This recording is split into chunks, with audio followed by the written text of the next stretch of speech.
Today on Running to Him. Blessed are those who mourn, for they shall be comforted. Blessed are the poor in spirit, for theirs is the kingdom of heaven. Matthew 5, verses 3 and 4. Today we will read 1 Samuel chapters 1 through 5, and we'll concentrate on chapter 2, 1 through 11. 1 Samuel chapter 2, 1 through 11 reads, Then Hannah prayed and said, My heart exults in the Lord, my horn is exalted in the Lord. My mouth speaks boldly against my enemies, because I rejoice in your salvation. There is no holy one like the Lord. Indeed, there is no one besides you, nor is there any rock like our God. Boast no more so very proudly. Do not let arrogance come out of your mouth. For the Lord is a God of knowledge, and with him actions are weighed. The bows of the mighty are shattered, but the feeble gird on strength. Those who are full hire themselves for bread, but those who are hungry cease hunger. Even the barren gives birth to 7, but she who has many children languishes. The Lord kills and makes alive. He brings down to Sheol and raises up. The Lord makes poor and rich. He brings low, he also exalts. He raises the poor from the dust. He lifts the needy from the ash heap to make them with nobles and inherit a seat of honor. For the pillars of the earth are the Lord's, and he has set the world on them. He keeps the feet of his godly ones, but the wicked ones are silenced in darkness.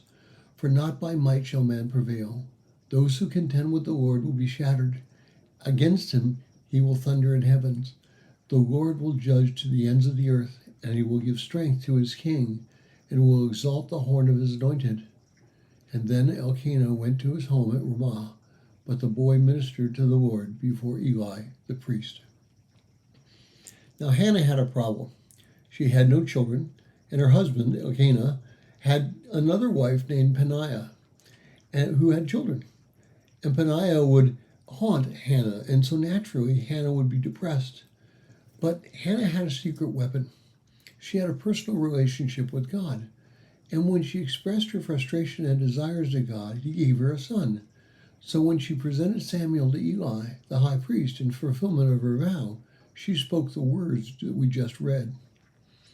Interestingly, this is the second person who has offered their son to God, Abraham the first. And I begin to wonder about the significance of that kind of act. Now, all of our children have a relationship with God through Christ, and all of them minister to others as their personalities allow. But as I write this, I think about our oldest son, George.